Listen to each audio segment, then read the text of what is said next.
My name is DJ EFN. I'm the founder of Crazy Hood Productions, entertainment company out of Miami, Florida, established in 1993. And we pretty much work with damn near everybody in the hip-hop industry at one point or the other. My name is Garcia. I'm a Miami hip-hop artist and filmmaker.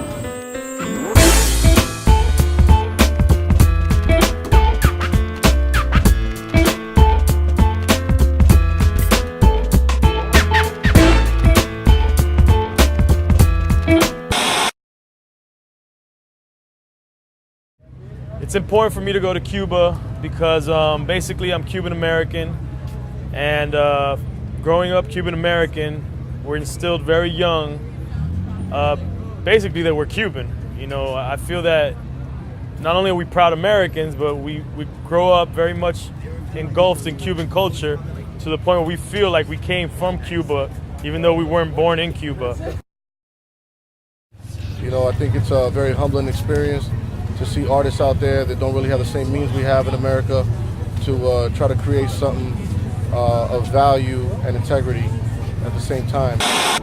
I've heard that one thing the Cuban people have done with all the struggles they go through is that, and they've done this before, communism, is they've let it out through their music, they've expressed themselves through art, and I'm expecting I've heard that the hip hop scene over there is incredible. It's something like our classic 90s era or 80s era, and it's pretty much untouched by capitalism, so that's as pure as it can get as far as hip-hop goes. So I plan on meeting up with Doble Filo, which is a super talented hip-hop group over there.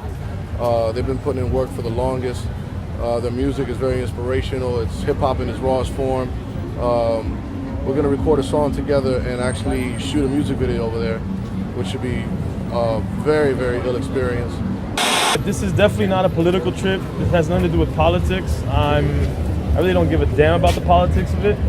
I'm going strictly on a personal tip to go and learn more about my culture, the country that my family and my ancestors are from, and partake in a cultural exchange between artists of like-minded artists, basically.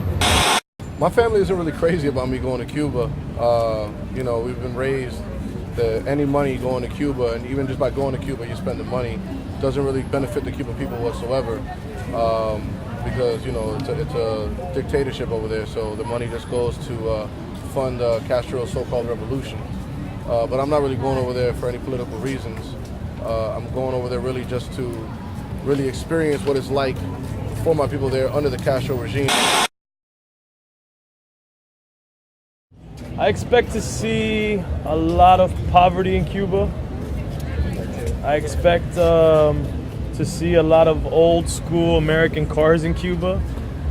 And I expect to see a lot of interesting old school architecture. But other than that, I'm open. I don't know what, I'm not trying to really expect anything. I just want to, hopefully I'm surprised by what I see in Cuba.